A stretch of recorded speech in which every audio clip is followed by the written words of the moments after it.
त्यानंतर admission receipt upload करायची. तुम्ही आता ज्या पण वर्गात आपण ॲडमिशन घेतो नवीन वर्गात त्या वर्गाची ॲडमिशन रिसिप्ट ॲड फाईल जी आहे त्या फाईलमध्ये अपलोड करायची. त्यानंतर स्वतःचा फोटो तिथं अपलोड करायचा खालच्या याच्यात आणि सबमिट बटन करायचं. तुम्ही मेंबरशिपचा सभासदचा फॉर्म भरल्यानंतर तुम्हाला ज्या पद्धतीनं ग्रंथालय सभासद कार्ड मिळणार आहे.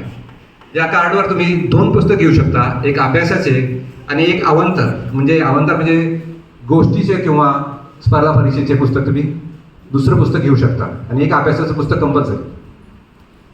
नेक्स्ट दुसरा QR कोड आपला जो आहे तो आहे अटेंडन्स QR कोड. तुमचं मेंबरशिप झाल्यानंतर तिथं तुमचं नाव अटेंडन्स शीटमध्ये पण ऑटोमॅटिक येते.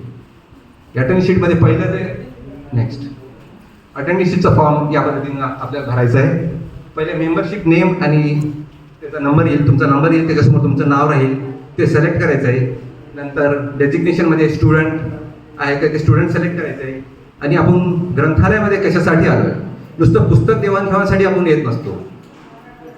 अवंतर नोट्स काढतो आपण किंवा कॉम्प्युटरचा यूज करतो, वायफायचा यूज करतो.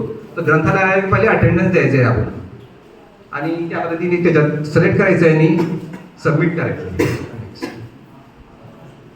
अजून एक QR कोड आहे, आपण स्कॅन करायचं. क्वेश्चन पेपरचे जुने क्वेश्चन पेपर्स असतात.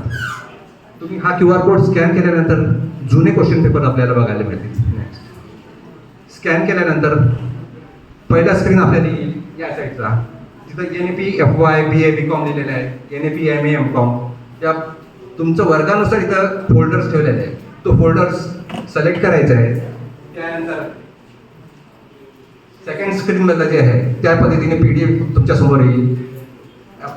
NAP FY लिहिलेलं आहे, त्याच्यावर क्लिक केल्यानंतर FYचे जे प्रश्नपत्रिका आहे त्यात तुम्ही तिसऱ्या स्क्रीनमध्ये तुम्हाला बघायला म्हणजे तुम्ही डाउनलोड पण करू शकता त्या स्क्रीनमध्ये. नेक्स्ट अजून एक QR कोड आहे.